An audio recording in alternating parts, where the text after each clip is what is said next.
ગુજરાતનો આવાજ।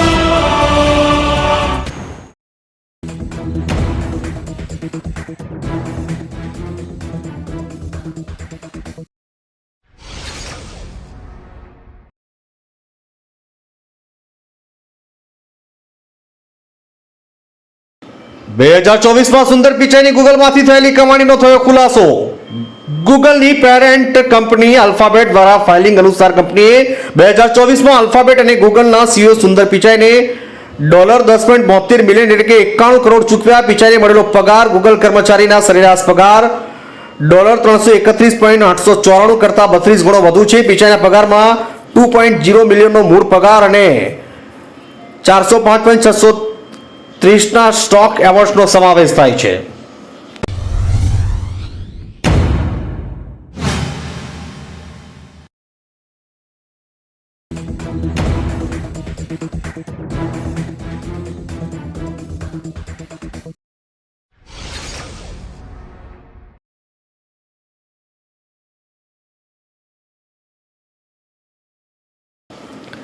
પાકિસ્તાન સાથેના તણાવ વચ્ચે પીએમ મોદીએ સંરક્ષણ પ્રધાન એનએસએ સીડીએસ અને સેના પ્રમુખો સાથે બેઠક કરી।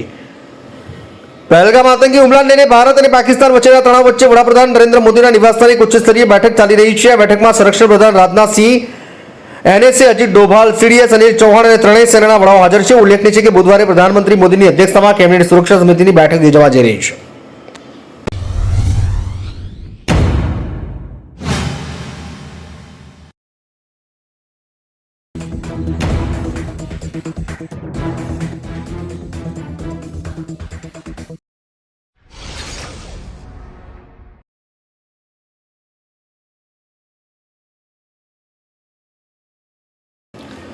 હું સપ્ટેમ્બર 2023 14 વર્ષનો થઈશ કહેતો વૈભવ સૂર્યવંશીનો જૂનો વિડીયો ફરી સામે આવ્યો।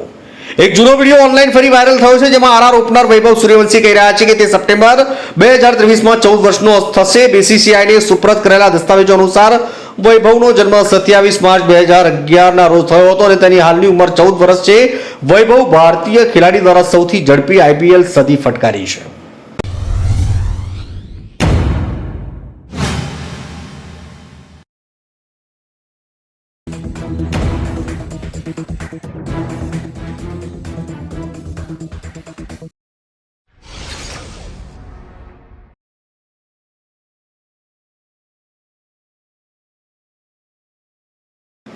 યુપીઆઈ ડાઉન થાય તો તાત્કાલિક કઈ રીતે પેમેન્ટ કરી શકાય?